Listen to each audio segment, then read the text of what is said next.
I'm Brent Leary. I'm Paul Greenberg. Yeah, we're the CRM players, but you guys should have known that by now. If you don't, I want to say you're stupid, but I'll be nice. Yeah, that wouldn't be very nice. No, it wouldn't be. So I won't say that. You're not stupid. And we have been gone the last two Thursdays, so I mean, maybe they've just forgot who the heck we were. I would hope we're not that forgettable. Sometimes I forget, but Yeah, well, with me, I definitely forget, but I can blame that on being 75. I can blame a lot on being 75, whether it's the reason or not. Anyway, we are the CRM players, and guess what? We've been bringing the as since 2009. 16 years of bringing the as. I think my second ZDNet column ever was where I announced it. I was going to say at 16 years of as bringing, but that doesn't really sound too good. No, that sounds really bad. That's worse than normal. So we will not be ever saying that again. But we are happy to be here. It is a Thursday here, and it's actually, I think, like in the 70s here or something. Yeah, here it's not quite that warm. It's 50s. Chilly, actually, but still nice. It is literally 70 degrees. Nice. Perfect. Yeah, we're doing pretty good here. Shelter in place in Atlanta immediately. Well, that's possibly on Saturday when this potential severe weather comes, and we ain't talking snow. What are we talking? Well, down here you get heavy, severe thunderstorms that could spin up tornadoes and stuff like that, which is, I really hate that. Yeah, I'm right there with you. It's my absolute most hated form of weather is a tornado. I can even handle hurricanes, but not tornadoes, man. That's the one. Yeah, so we got that to look forward to. But in the meantime, wait a minute. Once again, our moment is Finn is just I don't know. Well, I'll check in with him. Maybe we don't pay him enough. That could definitely be the case. Yeah, I mean, although yesterday during the happy hour, he did show up, but he showed up like with 5 minutes to go. And I'm guessing that's because maybe in Germany, they don't do that daylight savings time or that clock nonsense we do. Wait for that to be eliminated. Oh my God. I just can't wait for that to be eliminated. I don't care which one they get rid of, daylight savings time or whatever the other one is. What is it? Standard something? Standard time. Yeah. Well, I don't care if they get rid of fall back or spring forward. I just do not care. Just get rid of one of them. And be done. that was good for when we were like a agrarian society, I guess. I mean, my crops will not care either. Until they get tariffs put on them. And right. Anyway. So, we do have a really interesting guest coming up in the half hour or so. But before we do that, we got some housekeeping. I always have to pause to make sure I get it right. Right, though. I think 2 for your last 3. That ain't bad. All right. So next week, it's kind of a dilemma. We have the Adobe Summit going on. And ironically, at the very same time, NVIDIA GTC. Now, 2 years ago, we really wouldn't have cared about that. Not too much. Oh, what a difference 2 years has made. I guess, right? 200,000 little hours. Yeah. Okay. And so what do you do when there's two important industry keynotes potentially kind of going on at the same time? I don't know, Brent. What do you do? You do a watch party that combines the both of them at the same time. Oh my God. So that's amazing.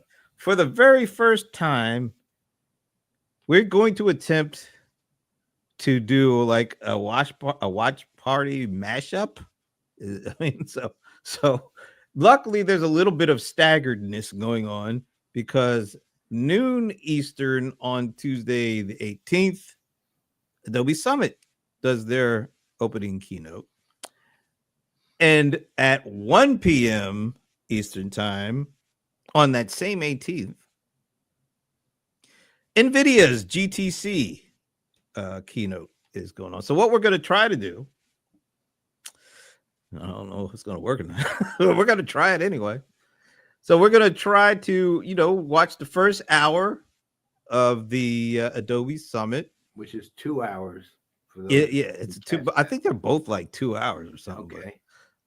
So we'll be able to watch that uninterrupted for the first hour.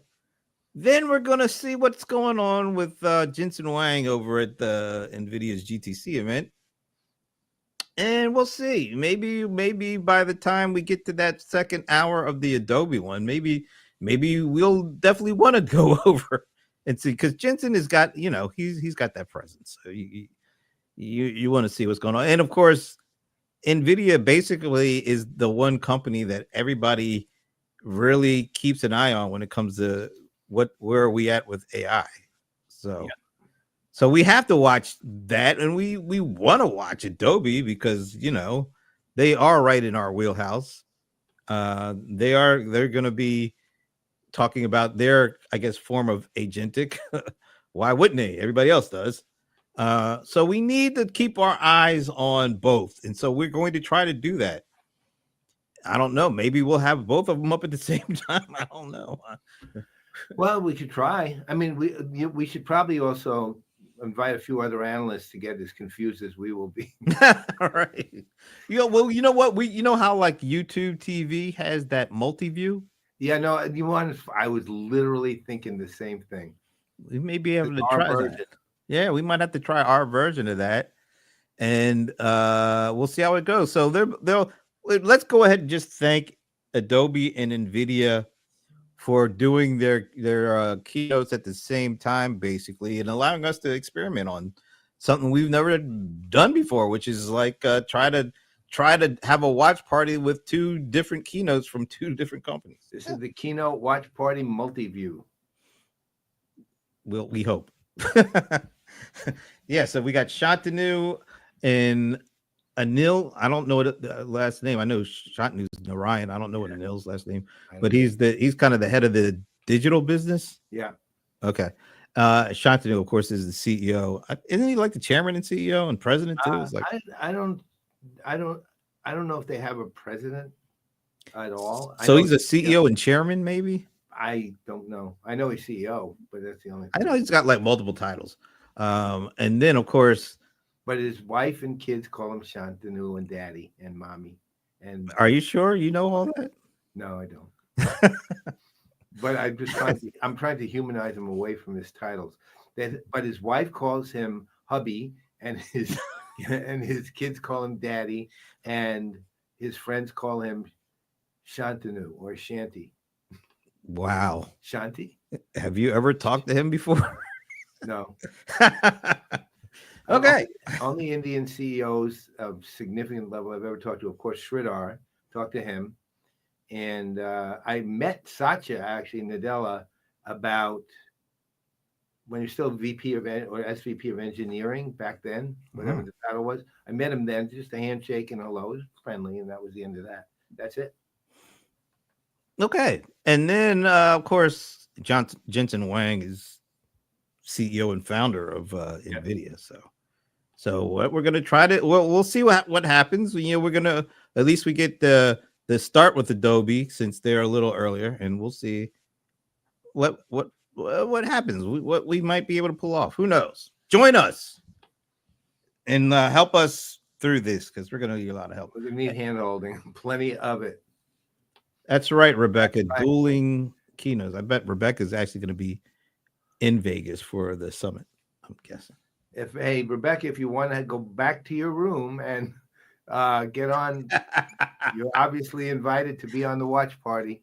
You are one of the players. And JR just wanted to wish you a very happy 111th birthday. I'm aging rapidly. At the end of the show, I'll be 121. You know what? Maybe we can have Rebecca join us for the summit and Patrick join us for GTC. That would be perfect. Oh no! Yeah. Wait. It's Tuesday. Wait, when is St. Patty's Day?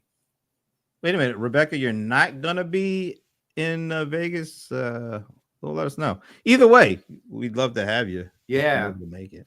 If you're open and free, you're on. Just let us know. Yep. So yeah, that's next Tuesday. We'll be putting it up, putting the event post up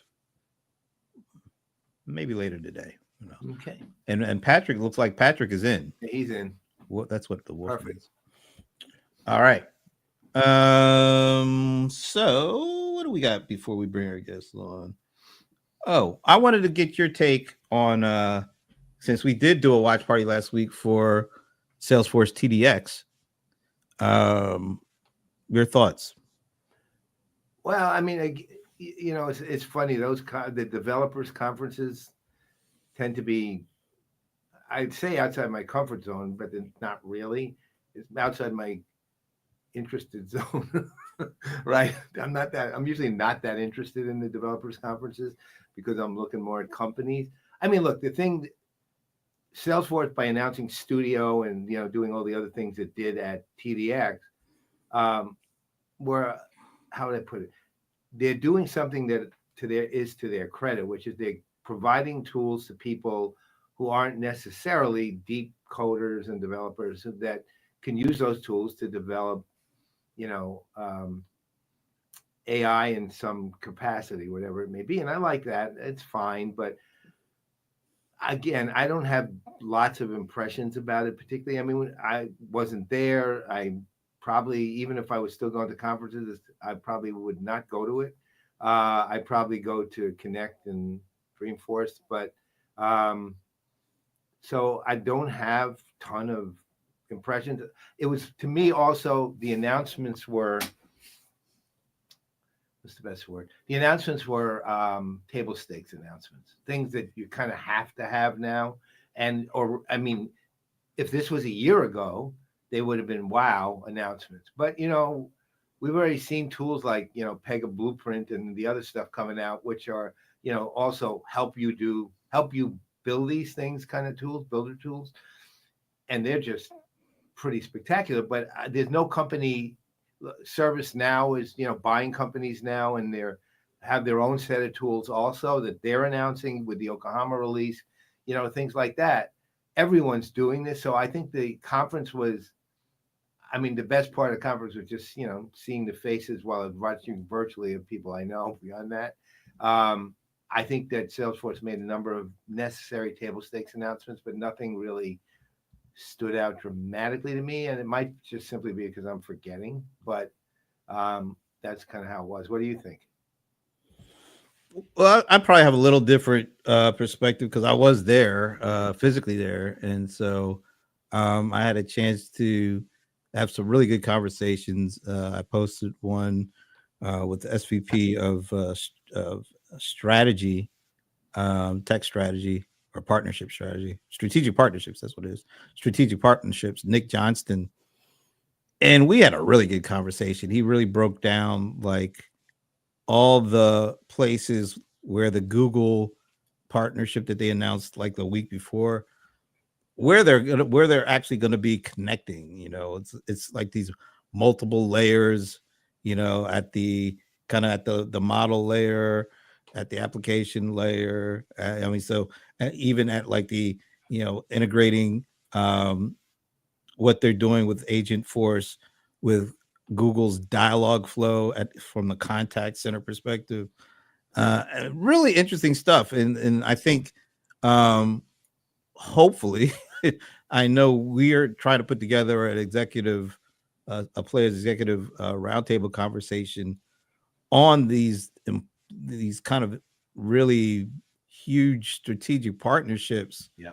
that are going on between the big guys and like not just Google and Salesforce, but everything that ServiceNow has been doing the last couple of years, everything that Microsoft is doing the last couple of years, all Oracle, so we really want to get some good conversation around, how is AI impacting strategic Yeah. partnerships, and so we're working on that. Well, hopefully we'll have some announcement on when that will be and who will be involved with that. But that's really what I was focusing on. And then I had an opportunity to go and go to this area where you sign up and you got a like a one-on-one tutoring session for how you can build your own agents with Agent Force with that platform. And that's really cool. I was hoping to have a little clip of that, but I couldn't get to it. But I think one of the other things, and I think this is going to be something I'm going to be looking for from all the events I go to, either virtually or face to face. The way that Salesforce, they have like these two things I think that are really important to whatever technology a company rolls out, that I think they're gonna have to have big, fast, quick answers to. That is, how do you get your partners involved? So they roll out Agent Exchange, and they have it's not a separate entity from the Agent Force platform. It's literally integrated in. So instead of having to go to a completely different place to try to learn what like with the kind of, I guess, the origin of the app exchange, you had to go to the app exchange, try to figure out what's there and what's there, and then you have to try to figure out, well, how do I use that stuff over. Now they have literally integrated the new agent exchange into the platform so that you don't have to go in a different location. You could be immersed in building your agent and be able to get to potential pieces to the puzzle right from the same like interface. And I think that's an incredibly important, that I think a lot of vendors are going to have to figure out, how do we make it easy, not just provide the platform for building it, but bring the pieces that you could potentially use to help build, whatever you need to build. And then the second aspect is, and this is one I think all these, particularly these, industry platforms that we work with, that trailblazer community is really something. I mean, they are rabid. It is a community. It's not just a bunch of people trying to learn a new skill. It's like they literally want to learn a skill and be able to do it together. I mean, and whatever technology Salesforce kind of throws out there, they're all for it, because it's that community feel, like it's a real thing. And so, I mean, you go to that TDX conference, you see people running around with like hoodies, and they're very immersed in it. And now they've got like these new trails that are around building agents, and they've got like a new certification layer or level. So you not only have to come with the technology platform, you have to have your partners and make the partners accessible to the customers in a way that I don't think they were 4 or 5 years ago, because they were just separate interfaces. And then you have to really build this thing with the community in mind, your community developers and admins and whoever. And that's what I got out of it, more than just, oh, this, technology. It's great stuff, but it's the technology, it's the platform, it's the integrated partners and exchanges, and the ability to take what you build and move it either across your company or even up to a marketplace, because the agent exchange is basically a marketplace. And then you have to have a plan, a really good plan, an engaging plan for your developer community. And that's what I see that Salesforce does better than anybody at this point.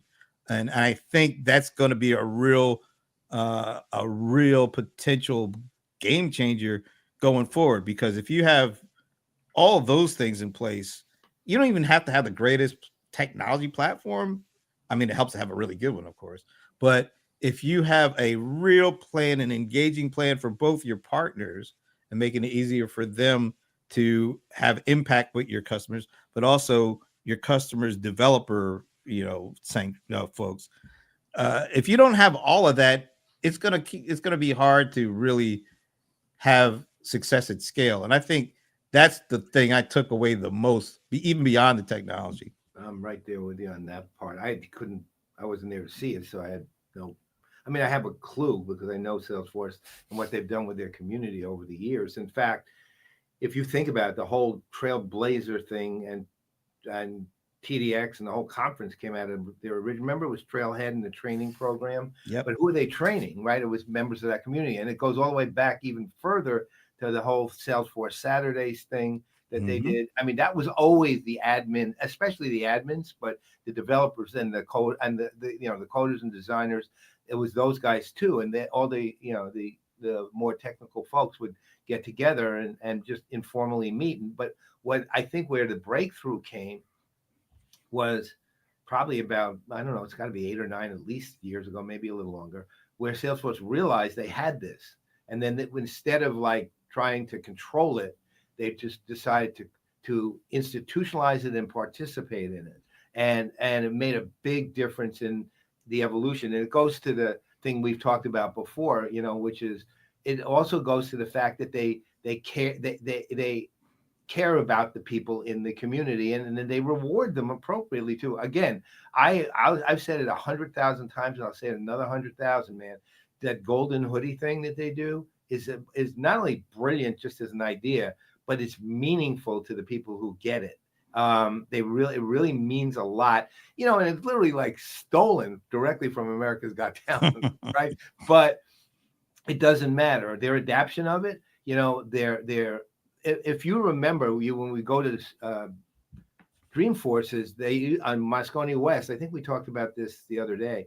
On Moscone West, on the second floor, they had a place where the admins were, and then they had this guy. I can't think of his name. It was awesome. I can't believe I can't remember his name, but he would do a radio show right from there. Right, it was literally right from there, and there would be all these informal tables around, and the admins would be sitting and watching and working while the show was going on. And then I was on the show a couple of years in a row, and we didn't just talk like Salesforce admin. We talked, one point we talked whiskey, another time we talked baseball. We just talked. And the guy, Mike something, but he was absolutely incredible. But they have always understood, I'll call it, the cultural side of their community rather than just the technical side of their developers, right, out there. And they have nailed that so often, and it gets them through the worst of times too. Look, in the very earliest days of Sugar CRM, they didn't have anything approaching this, but when they had the Sugar Forge people, those guys were fanatics. And but Sugar took in their took in all the modifications and changes to Sugar CRM, and they worked with the community. There were 30,000 of them working all the time on Sugar, and Sugar was a direct participant in all that. I mean, one of the earlier versions of what we're seeing in a much more evolved stance with Salesforce. And other companies have communities. We know Adobe has the creator community, and Zoho just has sort of a Zoho community. I don't even know what else to call it, really. I don't see, but for example, one place where Salesforce has it all over companies like ServiceNow and Oracle and others is that community. Well, I mean, the other ones have things that are approximate, but they don't really invest in the time and effort at the level that Salesforce does, and they don't really communicate at the level Salesforce does, and they don't really create it. They create it more for information exchange than they do for participation. The other ones, right? And Salesforce said, this is a real community. We're going to participate, to your point. And I think, again, I didn't see it because I wasn't there, and that's the thing I will always be missing, but by not going to these anymore. But I think that's a massively important thing you're bringing up now. You can have all the strategic alliances you want, and you can also have all the technology you want, but ultimately the driver is the community. Look, it's like, again, Apple is probably the least friendly company for customers in history, right? They're certainly among them. And but build it and they will come, because they don't really do much with their community other than to, acknowledge them. But their community is a community nonetheless, but it's independence in their case. It's Mac users who become communities, right? So, and Apple will never be that customer friendly because they're a bit of an arrogant company, um, but that community drives Apple like I think they don't even recognize. So you find these fanboys and fangirls, and when they form into something powerful, which is what Salesforce has done by institutionalizing a lot of the capabilities, um, it's just to your point, it's game changing and certainly allows you to dominate. Yeah. So I will be looking for from here on in. I'll be looking not just for your AI platforms or how you're integrating it in. I mean, those are all, of course, very important things. But I want to see those other dimensions too, because I think they play as big a role as any in how successful you are with this stuff. So we'll see. Oh, I think it's the differentiator. The differentiator is not the quality of your AI platform. And at this point, there are an amazing number of genuinely good ones out there. It's going to be well, one of the key differentiators. I don't want to say it's the only one. Will be the key activity of your communities. And you know what? Look, ultimately, I've always been right brained. I'm going to continue to be right brained. I'm always looking for right brain and how humans actually are doing things, accomplish things, behaving, et cetera, et cetera. Um, and that's the communities that Salesforce. That's the community that Salesforce has. And I think I would say there are other communities maybe that are as committed. Like I'd say Zoho's community is probably equally as maybe as committed, but I don't think anyone's done as an effective job as Salesforce at the actual interaction between the community and the people at the company. Yep. So be on the lookout whenever you see us virtually or otherwise. That's one of the things we're of course going to pay attention to your technology, but I mean it's partners and communities that I think can be the make or break in how successful you are with actually, especially if you want to be a leader, if you want to be viewed as a leader in whatever AI is coming our way. Now it's agentic. Before it was generative. I don't know what it'll be Yeah. next. But everybody wants that mantle. Everybody, I'm not talking about Mickey, so calm down. Everybody wants that mantle of we are AI. It's sort of like that. What was that Will Smith I Am Legend? It's I like am. we are AI or something like Well, we that. can always go. I am Spartacus, but I like that. I actually do want the mantle rookie card Well, I'm in sure you can get pristine it for the condition. right price. Yeah, $250,000, $1 million. $2 million, $4 million. Well, you But know what? I mean, you don't have to spend anything for something just as good. oh, you're kidding. And now it's time for Stump the Godfather with the venerable Paul Greenberg. Brought to you by Microsoft Dynamics 365 Copilot. It's been a while since we heard Benny. I didn't miss him. I really missed Benny. I'm sorry. Benny is great. I'll just watch the show. Anyway, so we got to make this quick because we do have our guest coming up. But something that happened on a UPN show earlier this week kind of spurred this. So let me play you this clip from In the Hot Seat. And funny enough, they're actually talking about partner channels and things like that. We just kind of talked a little bit about this is what happened earlier this week on In the Hot Seat. In the tech industry, the independent third party who collects the money on behalf of a vendor makes up 70%. But on the other 26%, it's partner assisted, meaning that it might be, collected directly or in some other way through a marketplace, but the partner gets the customer to the dance, gets them on the dance floor, keeps them dancing all night long, somewhere before, during, or after the transaction, adds value to the customer. And 96% of the tech industry, 96% of $5.4 trillion this year will be partner assisted. All right. 5.6 trillion. That's what the worldwide tech spending market is expected to be. 5.4 trillion. All right. So right after I saw that, I saw something else, and I'm like, oh, this is going to be a good Stump the Godfather. So global tech spending this year is expected to be more than 5 trillion. Like, oh, by the way, that was Jay McBain, and he is like a VP of and like strategic analyst for Canalys. Is it Canalys or Canalys? You know that company. They have a lot of stats that they throw out at things. Yeah. And so he's kind of like they're on that end of their stats, which is really interesting. So yeah, that 5.4 trillion technology spend for the global US, global. And so I saw this kind of add-on stat: global tech spending 5 trillion, over 5 trillion. What is expected to be the second most important technology of 2025 when it comes to the spending? As And opposed we to what? what? What's the first most Oh, important? come on, AI. Global tech. No, AI. AI Right, is a okay. category.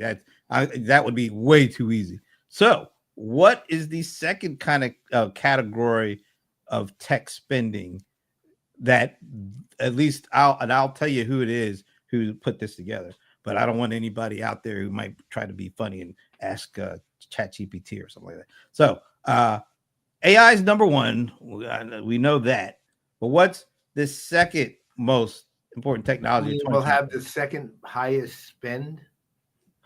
Is that what most important means here?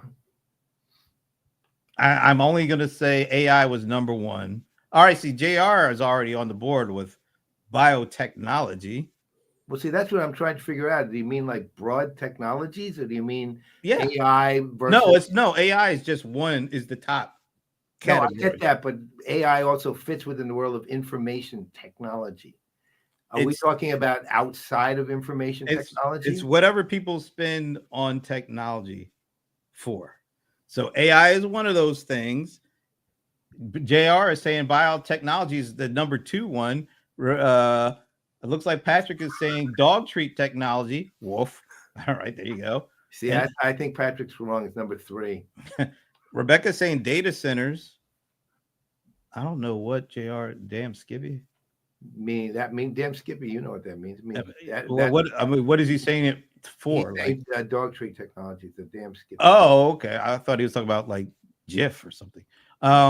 So I don't think we're gonna have a whole lot of people taking this up. And our guest is in the green room. If she would like to take a guess, you could put it in the private chat, and we'll let people know. The second most important technology in 2021, AI is a given. JR is saying biotech. Rebecca is saying data centers. Patrick is saying dog treats. Why not? And you say? I'm going to just, what's the word? Wing it. I don't know. Environmental technology. I'm just saying that to say that. Wow. Our guest, this is tell you where her head is. She said it's AI, artistic intelligence. Okay. She would say something like that. Yeah, makes sense. All right. You're saying what now? Environmental technology of all kinds.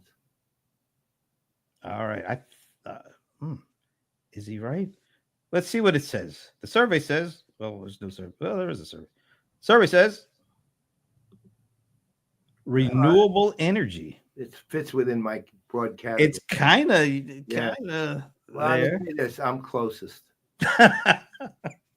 You don't think dog treat technology is closer to? No, brother. Well, no, actually, it could be, because you give Patrick a treat and look at that. He's going to go. No, we'll leave that alone. We'll leave that renewable energy. All right. So this is going there. So Statista is the one that brought this out. Artificial. Our logo was in the way. Let me take out that. So artificial, by far and away, got 73% of that vote or whatever. But renewable energy, robotics, and automation was very close. Actually, close all the way. Top 2 through 5 are close. So JR, you were close because you said biology. Yeah, he did biotech. Big data. I mean, that's kind of a nebulous term now, isn't it? I mean, well, yeah. Sustainability. I don't. I Yeah. wouldn't know what you would put data centers in. Well, you know what's interesting though? If you took all of the ones that fall under mine, it actually competes directly with AI. If you categorize mine as a category, because it involves renewable energy, it involves sustainability, it involves I would say no. JR would get genomics and proteomics. Um, Healthcare would not really be, that would be separate. Nanotech. So I'd have sustainability and renewable energy, which adds up to 78, but not really. It really adds Look, more to like 55. look how far down cloud computing and software is at this point. Really interesting. Anyway, any surprises? Anything really surprising out there? Well, there's IT. Well, no, not really. I guess no, actually not. The only no, nothing. You hear about nanotechnology a lot, but apparently that's not all that important right now. Well, that's actually. I mean, think about it. This is a 2, 4, 6. Well, this is 2025. It's not like it's a top future. 12 out of all the things that you can spend on tech. These are the areas of top 12. That's actually pretty important. Sahil, hey Sahil. Just joined. Renewable energy. I've never understood the math behind this. It doesn't make any sense to me at the current landscape. Well, especially with our new president. Well, Makes no sense at all, because it might be the second most important, but it certainly won't be the most spent. Rebecca saying Patrick is the closest. Well, he's close to renewal. Again, just give dog treats and look at the energy you're going to see following that. So there is an option there. There is an argument that Rebecca's making that I could stand by. Yeah, I'm just gonna say you're the closest, and the venerable Paul Greenberg wins this week. All right, I'll take it. All right. Speaking of take it, it's now time for you to do a little bit of an introduction to our guest. Right, take it away. All right, so I have known this person. Let me get you up here. That's all right. No, Oh, you're doing what I did when when Olivia and Amanda were trying to play on the guitar that day. I'm trying to find you. Oh, there you are. Right. So I have known our guest. I'm not going to say what it is to the end, as I always do, for I would say close to 15 years, and I see her really only once or twice a year. Now, hopefully, it'll be twice a year because she's always going to be hired to come back to work with us. But she blows me away all the time. And I've seen, so what she does, I want you to think about this for a minute. She is one of those very, very, very small number of human beings who have the ability to visualize conversations in real time and draw fast enough to get the knowledge information in a visual format on a board without losing the beat of the conversation itself, right? Which is astounding. I mean, it's not like I could actually go into a little bit, but I'm not going to. It's going to be an incredibly long intro if I did that. But I want you to think about this. What it takes for a human being to think that quickly and then turn it into an artistic format, which is a whole different area of the brain, and then get it there so that it impacts an audience who's viewing it in real time. This is what Heather Willems does. And she is the best I have ever seen, bar none, in doing this. And she has other people who work with her who are excellent, but she's the star. So if I'm you, all you enterprise vendors out there, I'm hiring her. That's all I can tell you. You should just hire her to do this because it is just phenomenal. And with that, let's bring on Heather Willems. There she is. Hi. Oh, you are so kind. Thank you so right, much. I'm so right. Thank you. That was a wonderful introduction. Thank you so much. Hey, Jason, Heather's better than Eric is. No disrespect intended to Eric. Um, so I know Brent has something he's been itching to ask you. I don't know if you want to do it now or you want to. Let me take a sip out of my little sip here. Well, you're a guaranteed friend for life with that one. Prince. I know. We're huge Prince fans in our house. Huge Prince Absolutely. fans. I was like, oh, finally Brent and I can be friends now. Oh, all right. Yes. First of all, thanks again for being a huge part of IRL 2025. Everybody really got a lot out of the input that you put out there. It was really great. And people love the Heather cam. I got to tell you, I think that's a thing now. Yeah. I mean, why don't we should just get my husband involved in this conversation? Because like if he knows how important I am that there's a Heather cam all the time. Really is. I want to put this picture up too. I love this picture. Give me his email. I'll send him a note. Yeah. This is how important Heather is. We need Heather. That's a really cool image. I loved how we were able to put those up. That's a lot of stuff you did. I mean, yeah. But here's my question. I've been waiting to ask this about 2 months, I guess, apparently at this point. Cool.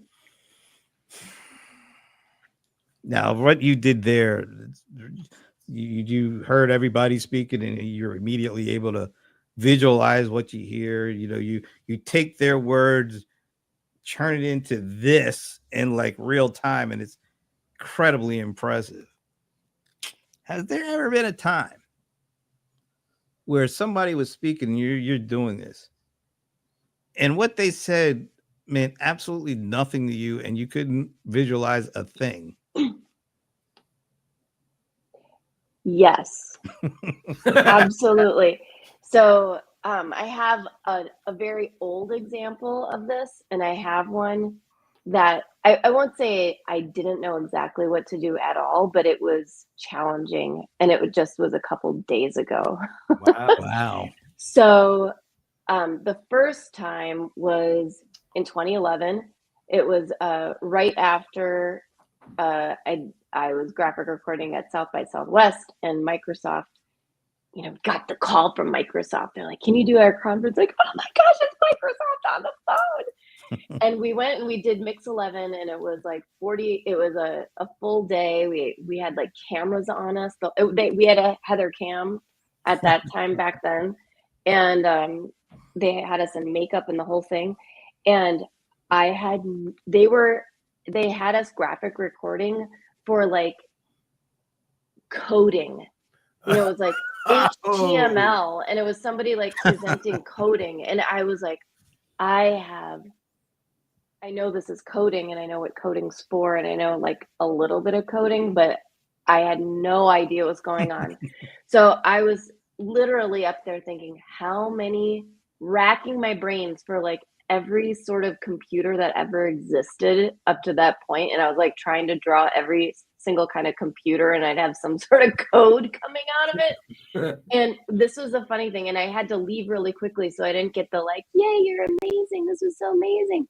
I just had to like rush off the airport. So for like 5 years, I held that with me, that I totally bombed, failed myself, failed the audience, failed the client.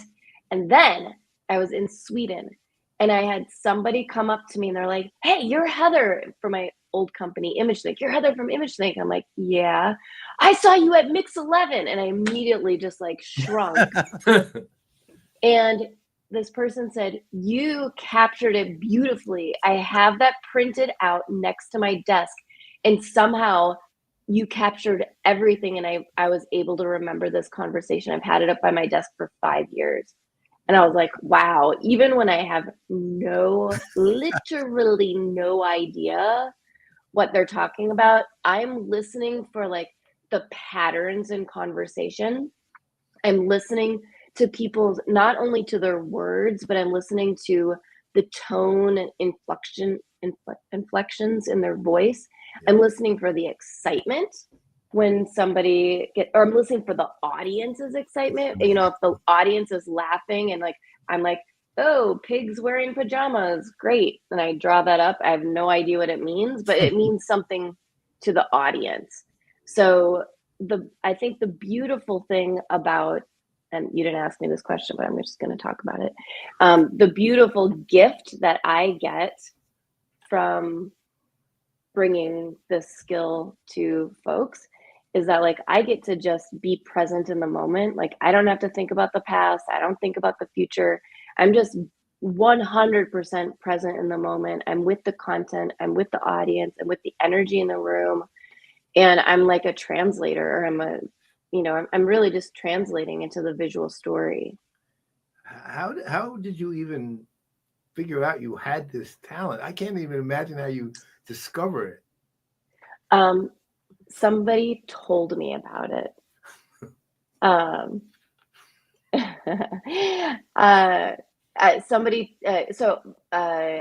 graduated from art school.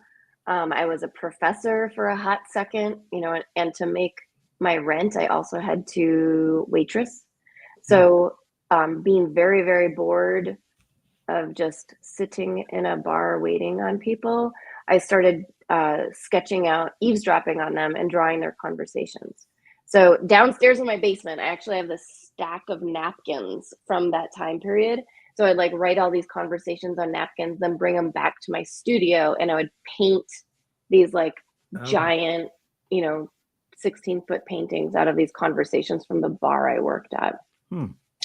I had an exhibition at a gallery nearby, and two folks came in and they were sitting in my section, and they're like, tell us about your life. We had such a horrible day. So I tried to sell them my paintings. I'm like, you can buy them. They're $500. You can just roll it up and take it with you. And they ended up working at Capgemini in the accelerated solutions environment. So they hired, I called them up the next day and said, hey, that hangover you have right now, that's me. Now you should hire me to work at the ASE. So I started working at, started working at the accelerated solutions environment with Capgemini. And this was like one tiny, tiny part of the whole facilitation methodology and practice that we did there. Wait, this is kind of weird, but what years were that? 2005. Here's the reason I'm bringing it up. The first time I ever saw what you do, I was in London. I was teaching a class, and I was at the Capgemini Acceleration Center in London, and They brought people in to do it.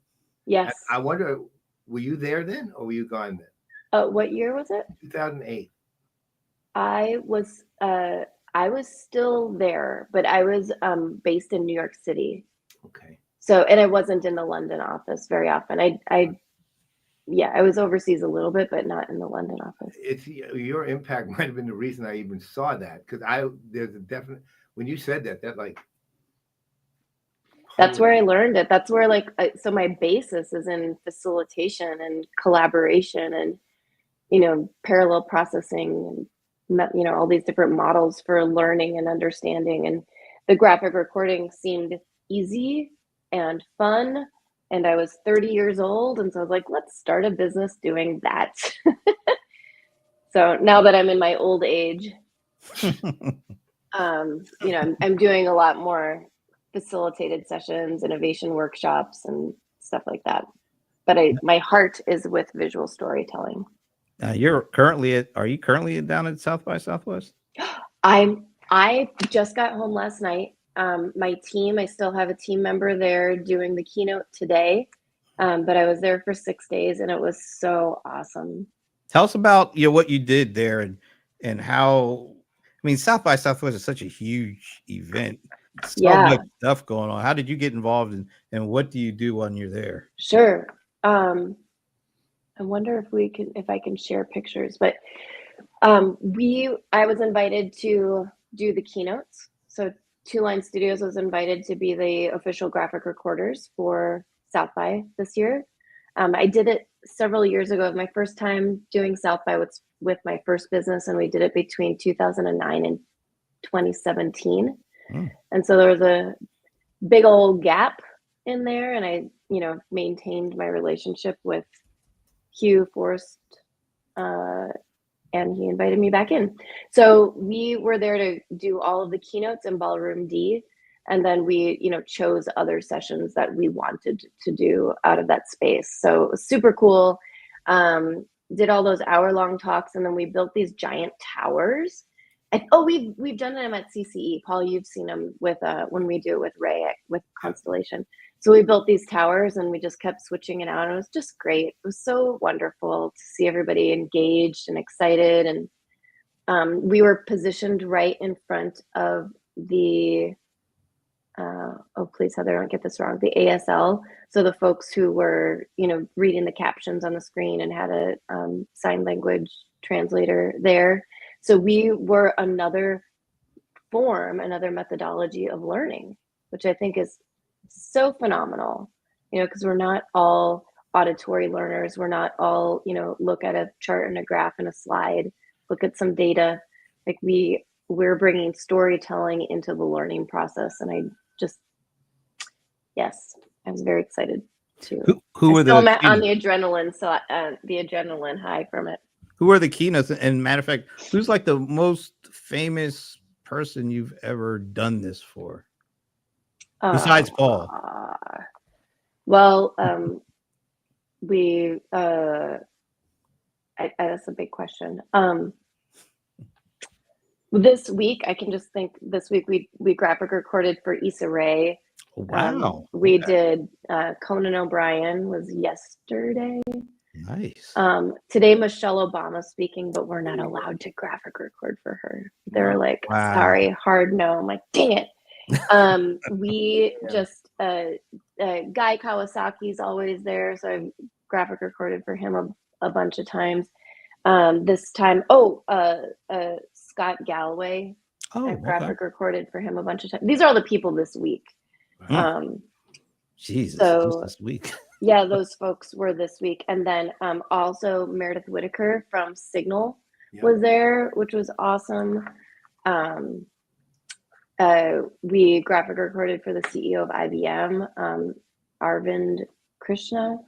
So like just a lot of smarty pants, a lot of people with smart things to say. So we captured that. Nice. So J.R. Clark has a question for you. Yeah. Hey. Heather, can you tell us about the project that you are most proud of and why it stands out to you? And what were the key moments or achievements that made it so memorable? Oh, thank you for asking that question, JR. I love that. Aside from building my family, having a great family, that's my best project ever. The other one, it's also like related to humans and relationships. It's like the community we have, and I'm so grateful to be part of this community, building communities. So over the years, I've been doing this since 20 years. I've been doing it for 20 years. And the thing that I'm very most proud of is that I've helped graphic recorders, or I've helped artists find their careers. So, they're coming out of art school. I'm teaching them this craft, this skill that we have, and putting them through pretty rigorous training.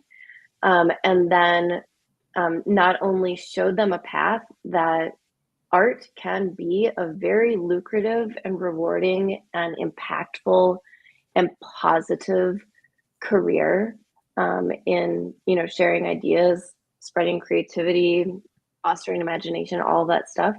But I'm very, very proud that I've been able to show artists that I'm sure at a certain point didn't think that they could use their creativity as a way to make a living, and giving them a career path. And I'm also very, very proud that many of those artists are still working with me today. So, Ona was just working with me. I'm not sure, you guys probably have met her, but if you haven't, you will. But she was just working with me this week, and I trained her 10 years ago.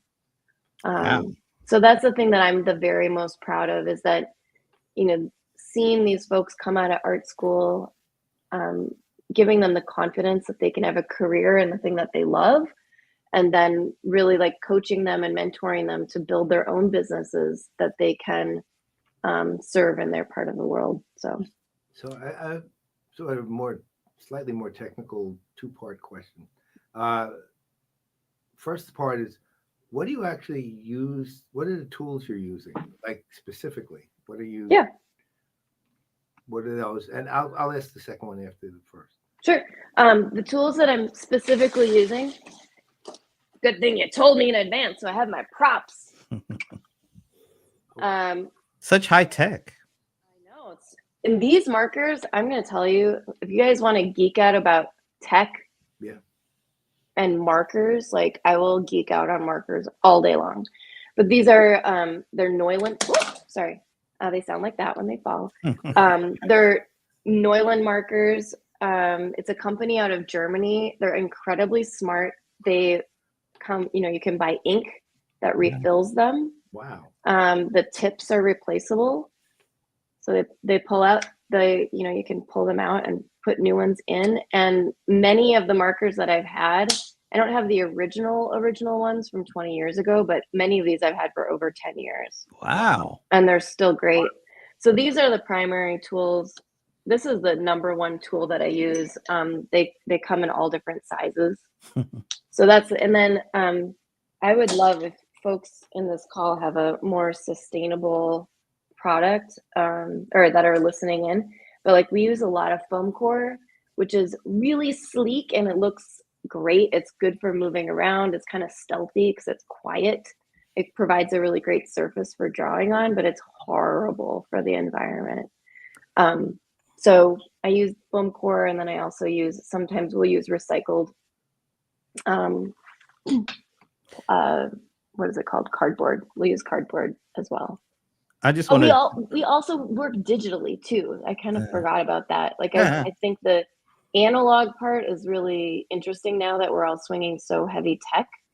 It's really nice to have a human being with old school tools like listening, but we also do hybrid and virtual and digital work on the iPad as well.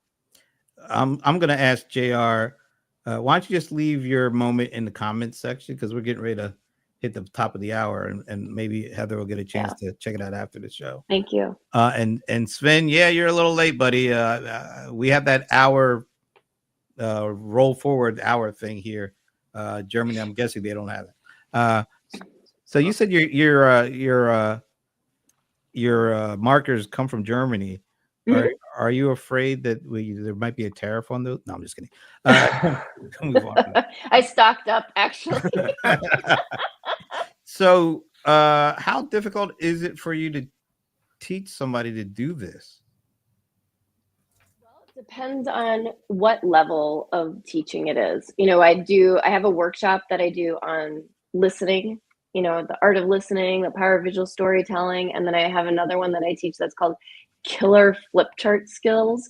And, those are just tips that we can learn very, very quickly. You can see this is my daughter's drawing over in the corner here.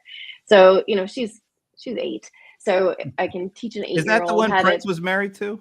Yes. Yeah. Okay. Yeah. And she did make 25 of his songs. So, just to brag a little bit about her. But yeah, so we, everything from like the killer flip chart skills, like that's a 45-minute conversation that I can have with people. Now, to send somebody out to your event, I have a training program that's pretty intensive. It's like about a 3-month training program. Wow. So I don't do it that often anymore, but I do have, if you meet Nong, she is, I met her, she was phenomenal when I was teaching at the art college here in town. And I just recognized her talent, and I'm like, yep, I'm going to train this one. So she went through a 3-month training program, and I'm still constantly like making her study our work and the work of the practitioners that have 10 years, 15, 20 years experience ahead of her. And so she's studying that, and then I give her assignments to do. So yeah, I don't know, 10 years. How's that, Brent? So do you I guess we're at the top of the hour, so I'll make, let's say, the last question, but well, aside from the last question, but do you have any artists of any or any art school or style that you just love? Like it could be any specific artist, like say Monet, or it could be the school of Monet, meaning Impressionism, or just anything really. Like the art that I like the best to look at. Just the ones you're right. Just that you. And I really love. I love photography, and I love portrait photography. That's kind of where I started my career as an artist, was taking portraits of people, and it's always got my heart, just seeing humanity reflected through the eyes of a photo. People like that. What's that? Annie Leibovitz. Those. Yeah, and she does a great job at like capturing the humanity and like the soul of people in a very commercial way, right? Right. Yeah. Okay. I'm just curious because I always kind of wonder about the things that intrigue people. Like I love surrealism. I'm a complete lunatic when it comes to it, in fact. And of all the surrealists, Rene Magritte just does it for me. Yeah. Everything he's ever done, I'm in love with. So, did he do the dogs shooting pool thing? Is that? I love that guy. That was his brother. That's right. Fred. Oh, okay. Well, yeah, it's unbelievable how quickly this time went. Way too fast, actually.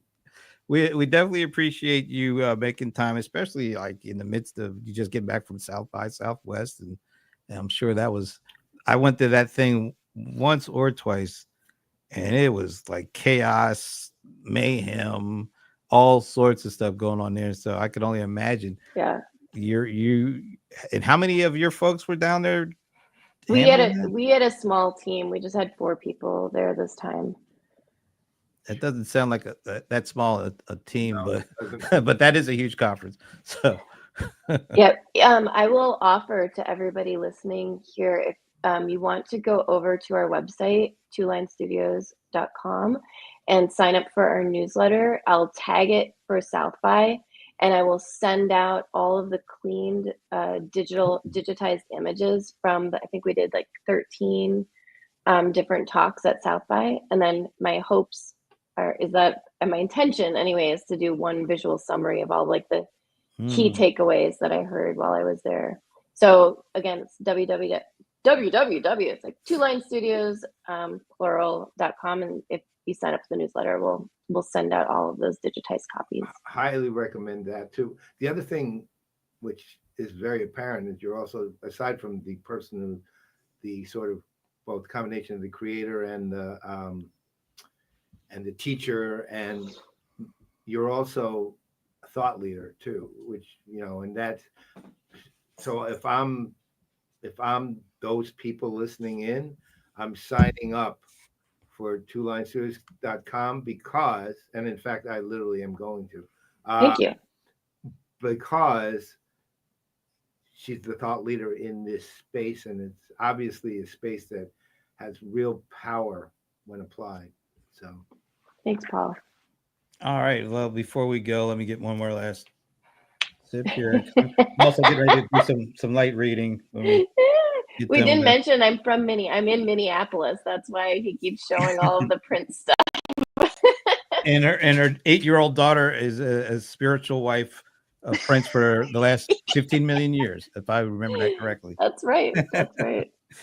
All right, Heather, thanks so much for joining us. And once again, thanks for being a part of IRL 2025. And I'm guessing we would love to have you if you are available for IRL 2026, because we're going to do it again. Pretty sure exactly. I have the dates in the calendar if dates exist. So they don't yet, but they will. Yeah. All right, you let me know. I'll be there. It was such a delight. Such a delight working with you guys. Truly.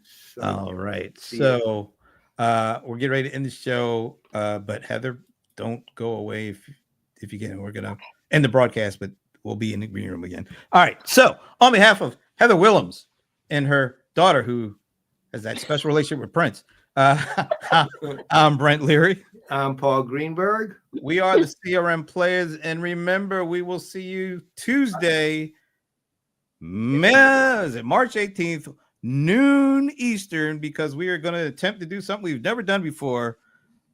Dual watch parties for Adobe Summit and NVIDIA GTC. We don't know how this is going to work, but you can find out if you show up and help us out. And don't forget how we close.